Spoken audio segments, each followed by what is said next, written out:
They said my car didn't fit the neighborhood. Not because it was loud, broken, or blocking anyone's driveway, but because it was too expensive for the street. The HOA claimed it was disruptive, showy, and not in line with community standards. They sent warnings, fines, and even threatened towing. But what they didn't know was that I already had video proof of something that would burn their entire argument to ash. Because while they targeted my car, hidden behind their gated parking area sat the one thing they prayed no one would ever see: their own luxury fleet. The trouble began the morning I stepped outside and saw a bright yellow paper plastered across the windshield of my car, placed dead center like the HOA wanted the entire neighborhood to notice before I even did. The notice looked less like a warning and more like a declaration.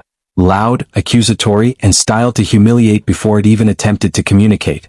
It demanded attention with thick black letters, and for a few seconds I simply stared, trying to understand what offense they believed I had committed.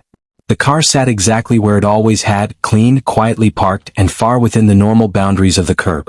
Nothing about it looked remotely out of place. The words on the notice were absurd enough to feel like a prank. It claimed my car violated community standards for being excessively valuable and visually disruptive. The HOA had essentially decided that a vehicle could be too nice to be allowed on the street, something I had never heard of in any policy, any rulebook, or any basic interaction with reality. But this was the kind of neighborhood where the HOA seemed determined to invent problems simply to remind everyone that they had the authority to do so. And for reasons I would soon learn, my car had become their newest target. At first, I thought there had been some mistake, maybe a mix-up or a misprint. But the feeling in my gut told me this was intentional. Something about the placement, the tone, the aggressive phrasing, it all pointed to a deeper motive. It didn't help that the HOA president, Monica Slade, had always shown a strange fixation on asserting dominance over petty details.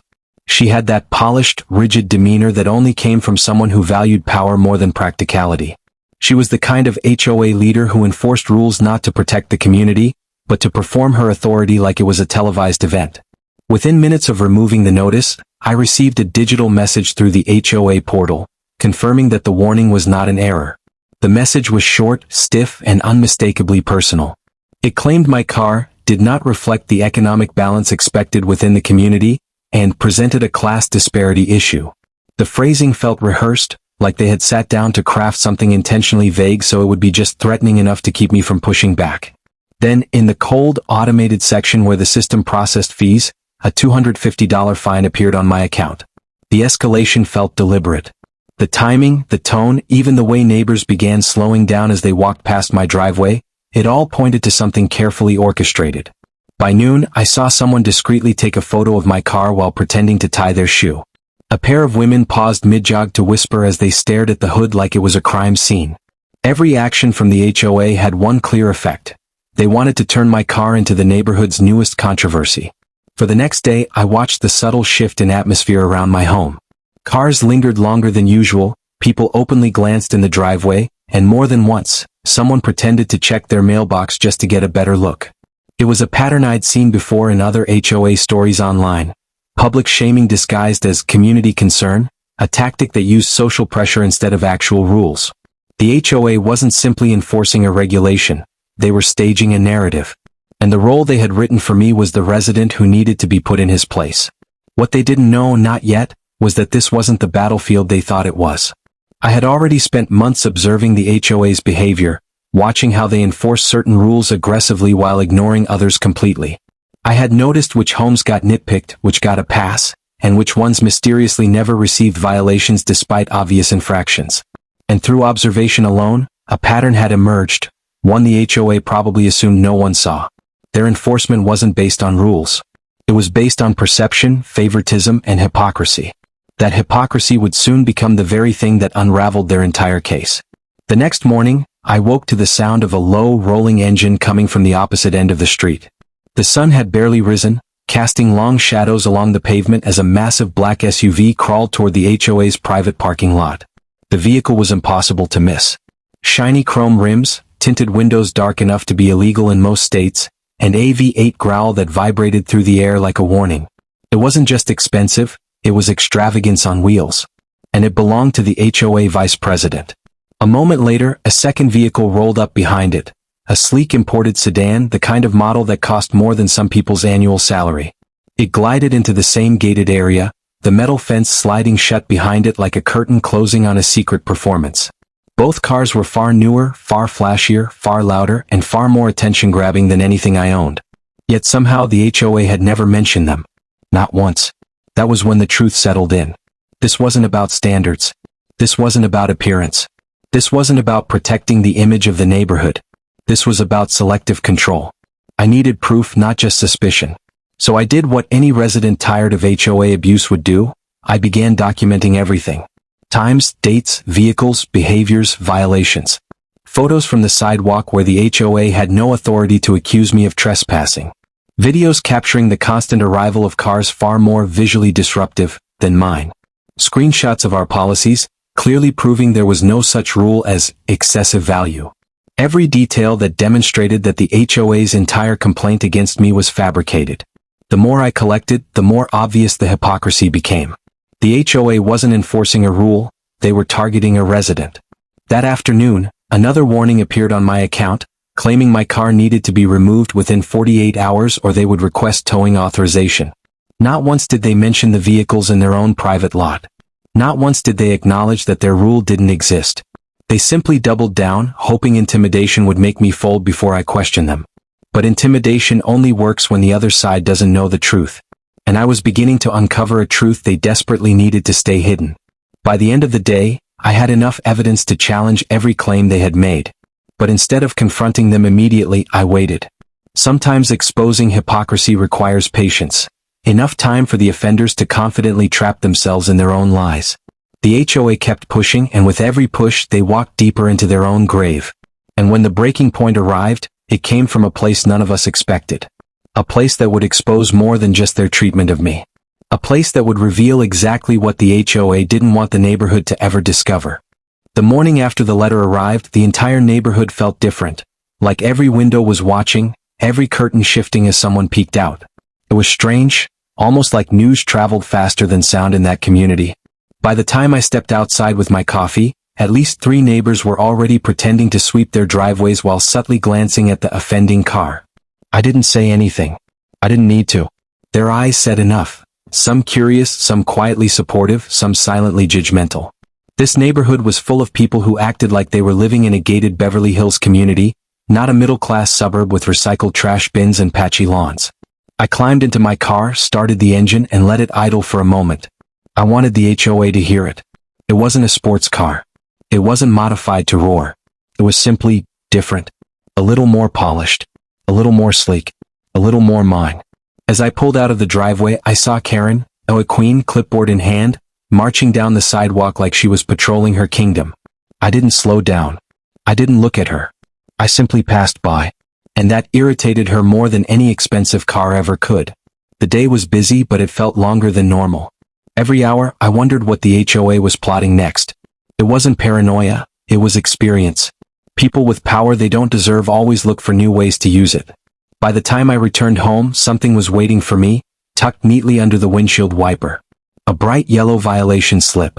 My neighbors pretended not to notice, but everyone's eyes were glued to it the moment I parked. I pulled the paper off and read it slowly. Urgent notice. Vehicle must be approved by HOA's Aesthetic Compatibility Committee. Failure to comply will result in escalating fines. Aesthetic compatibility. They actually wrote that. I stood there for a full minute, letting the absurdity sink in. When I finally looked up, I saw Karen standing at the end of the street, arms crossed, watching me like she had just scored some kind of victory. She didn't wave. She didn't smile.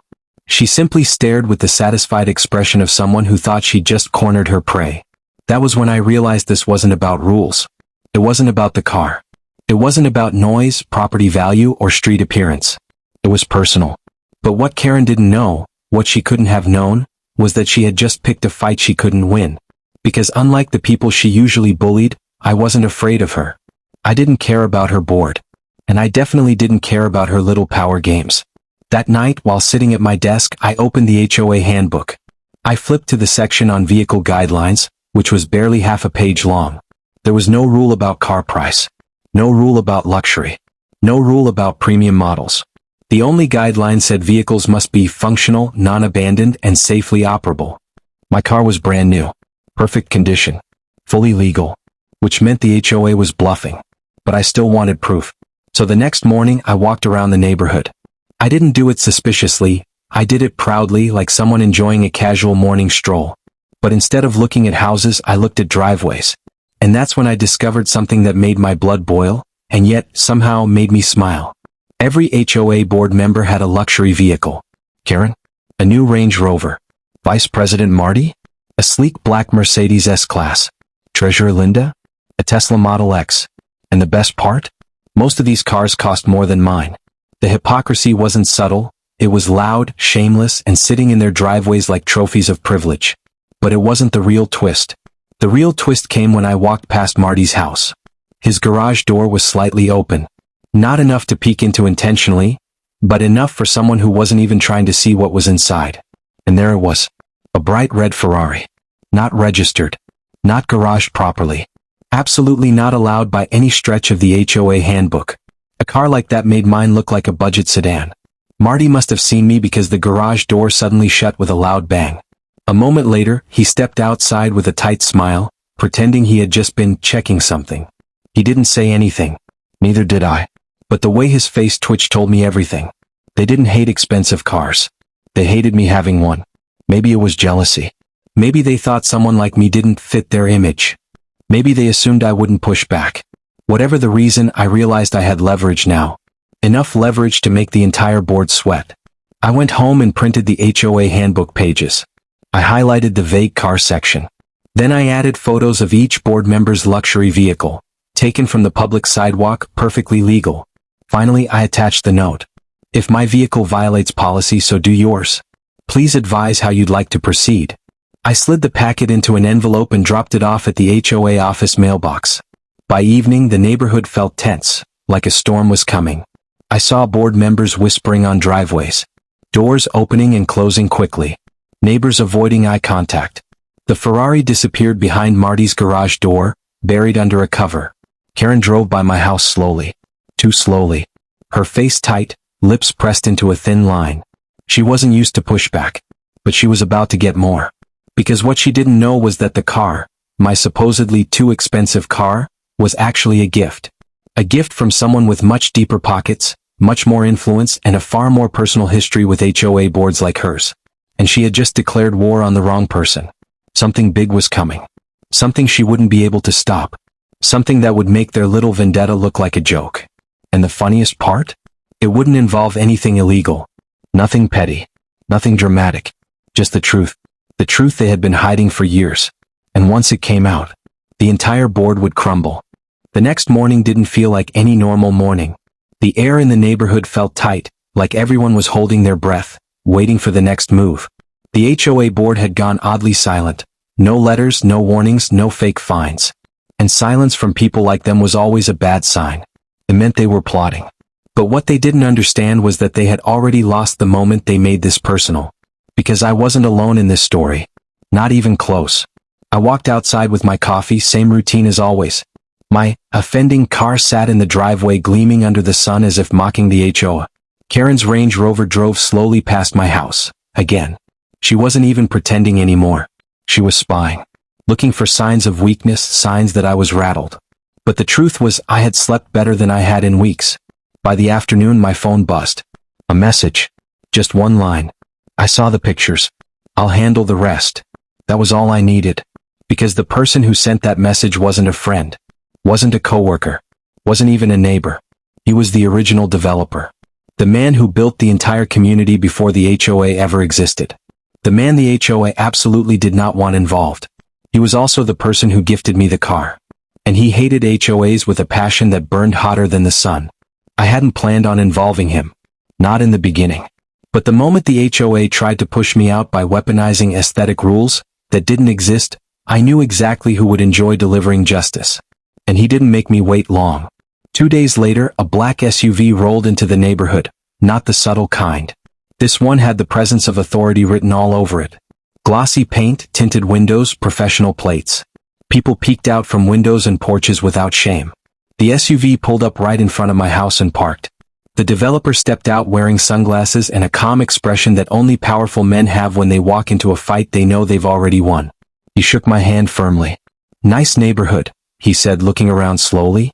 Too bad the people running it don't know what they're doing. I didn't have to explain anything.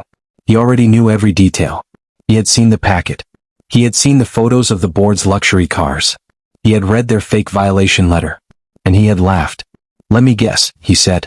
"This Karen woman thinks she's the mayor of this place?" "More like a dictator," I replied. He smirked. Not for long. Within an hour, every board member received a certified letter, hand-delivered, not mailed. The developer walked door to door with a folder under his arm, knocking confidently like a man who owned the entire block. Because technically he once did. Neighbors pretended to rake leaves or water lawns just to get close enough to hear something, anything. And they did. Karen opened her door with the confidence of a queen addressing a peasant, until she saw who was standing there. Her face fell. Her shoulders stiffened. Her voice wavered. He wasn't rude. He wasn't loud. He wasn't aggressive. But his words cut sharper than any shout. He explained, patiently, professionally, and with the authority of someone who drafted the original community bylaws, that the HOA had no legal right to issue arbitrary fines, enforce imaginary rules, or selectively target homeowners based on vehicle price. He laid out every violation they had committed: selective enforcement, harassment, misuse of authority, failure to follow community guidelines, financial mismanagement, all documented, all undeniable. And the final blow? Because he still held an advisory ownership stake in the neighborhood's infrastructure, he had the legal right to audit the HOA. And he intended to. In full. Karen looked like she was about to faint. But the twist wasn't over. That evening, the developer called for a mandatory emergency community meeting at the clubhouse. Word spread like wildfire.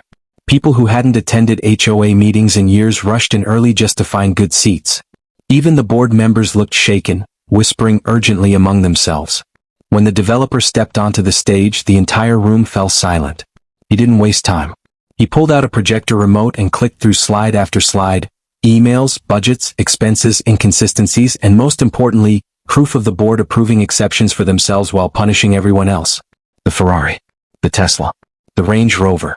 All documented. All violations. All ignored by the board, except when it came to me. Gasps erupted across the room. Neighbors turned on the board faster than a switch flipping.